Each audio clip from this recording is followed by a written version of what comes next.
Well, by this time next week, we should know who's in charge of running the country. Results of India's election are due out on May 16th and they're being watched closely by business here and around the world. Godrej is one of the country's best-known firms. They're involved in everything from food and electronics to property and farming, and they also have factories across India. Sameer Hashmi caught up with the group's chairman Adi Godrej and asked him how crucial is the outcome of the election to India's economy.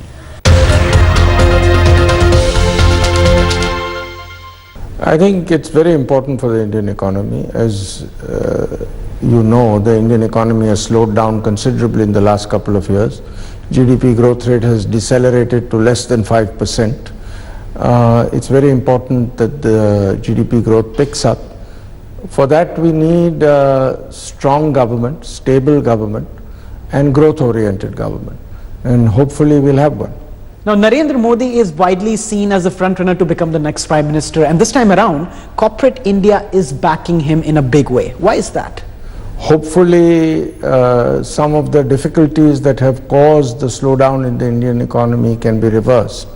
The potential for Indian growth is strong. So I think generally people feel that if there is a growth-oriented NDA government in place, India's economy will do much better. But an NDA government headed by Narendra Modi, is that the key? Well, whether it's headed by Narendra Modi or not, I don't think is as critical. I think what's more important is an NDA government. But it's clear they have announced Narendra Modi as the Prime Minister candidate. So if the NDA does well and if they do have a majority, then clearly Narendra Modi will be the Prime Minister. Now, once the new government is in power, what do you think should be their immediate priority on the economic front? The most important to my mind is ease of doing business. I think the ease of doing business in India was never very good, but in the last couple of years it has deteriorated further.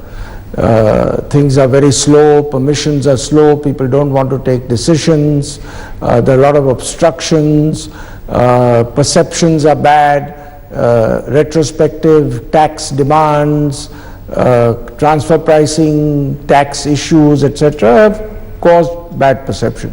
That needs to be very quickly reversed. Ease of doing business should improve so that more investments come in and the economy picks up. Secondly, I think the entire tax regime needs to be reviewed. I hope in the budget the new government will take a look at it. Some of the things need to be changed. For example, there is a minimum alternate tax which has gone up to almost 22% now.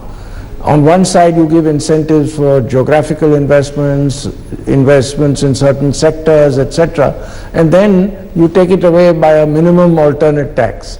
That doesn't work. So people invest less. So there is a lot of opportunity, a lot of scope, and I do hope the new government will attend to it rapidly. Now, if you look at the last 2 years, even consumer demand across sectors has fallen, and it's affected a lot of companies, including yours. How concerned are you about that? That is to be expected. If the GDP growth is only 4.5%, clearly you can't expect consumption growth to be as high as it used to be.